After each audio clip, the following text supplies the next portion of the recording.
Today I'm working on a 2013 Mercedes ML63. The customer's complaint is the right headlight bulb is out. Customer said they replaced the headlight bulb themselves a few months ago, and it went out again.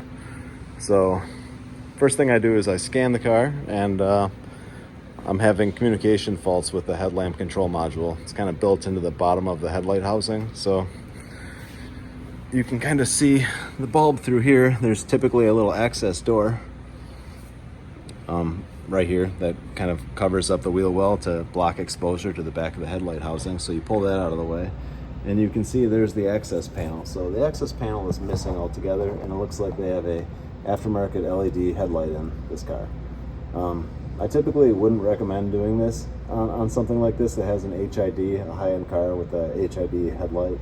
I would usually recommend just putting the factory light in. And the bigger problem is here is they left the cover off, and they've been driving it like that. So any rain or any water that gets splashed up from the tire, it's getting into the headlamp control module.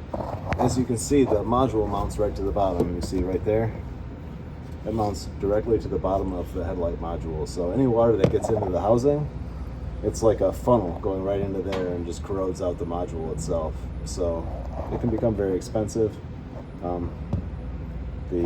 Minimally, the headlamp is going to have to be dried out real well. New cover is going to have to be installed. The module is going to likely have to be replaced and coated to the car.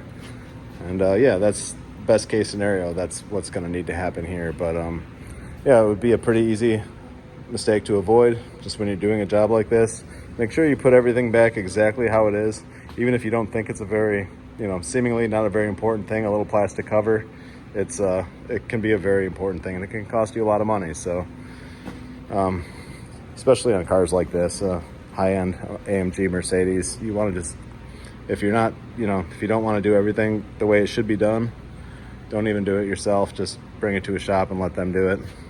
You're not saving yourself money when mistakes like this happen. So that's it. Thanks for watching.